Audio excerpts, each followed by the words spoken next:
endereço. Rua Abel Tavares 956, altura do 7000, da Avenida São Miguel. Pode comparar, não tem nada igual.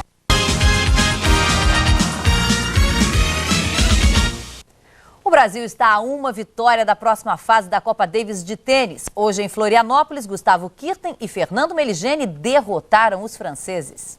A primeira partida entre Fernando Meligeni, de camisa branca, e Cédric Pioline durou 3 horas e meia. O brasileiro mostrou a tradicional garra para brigar pelos pontos.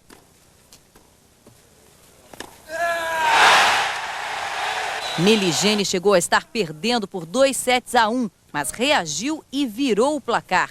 O ponto final saiu num erro do francês, 3-2 para Fernando Meligeni. Depois, Gustavo Kuerten enfrentou Jérôme Goulmart. Foram mais 2 horas e meia de disputa na quadra.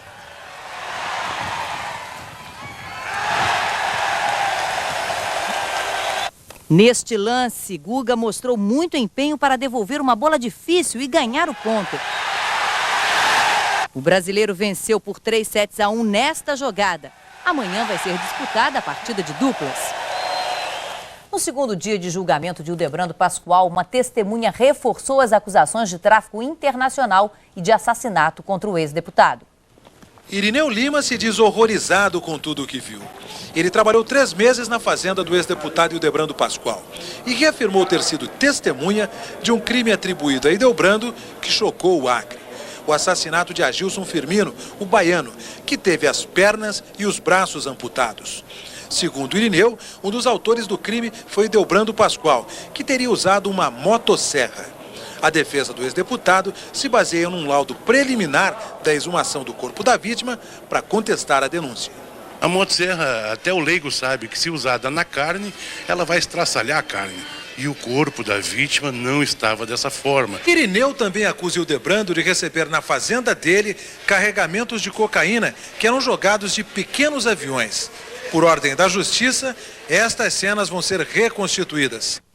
Governadores reunidos em Curitiba querem que o governo federal aumente o repasse de dinheiro que vai compensar as perdas com a lei de incentivo às exportações. 20 dos 27 governadores decidiram ir a Brasília na terça-feira. Entre outras coisas, eles querem mais 600 milhões de reais do governo federal para compensar a perda de arrecadação dos estados com a Lei Candir, que reduz o imposto sobre produtos exportados. Apesar dos pontos em comum, a guerra fiscal continua dividindo os governadores. Os estados mais industrializados são contra os incentivos que alguns estados do Nordeste oferecem para atrair novas indústrias. O ministro-chefe da Casa Civil, Pedro Parente, disse hoje que não há possibilidade de aumento no valor do repasse aos estados para compensar as perdas com a Lei Candir. O governo de Minas fechou acordo com o governo federal e suspendeu a moratória decretada em janeiro do ano passado. O estado de Minas se comprometeu a pagar 1 bilhão e 900 milhões de reais ao governo federal.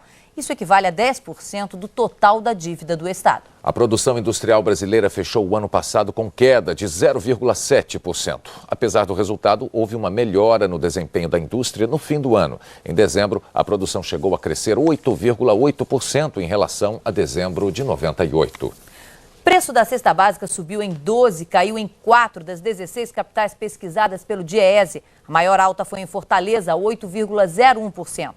E a maior queda foi verificada em Porto Alegre, com baixa de 2,12%. Veja a seguir, denúncias do Jornal Nacional levam a pedido de CPI em Brasília. E brasileiros pobres caçam caranguejeiras para os traficantes internacionais.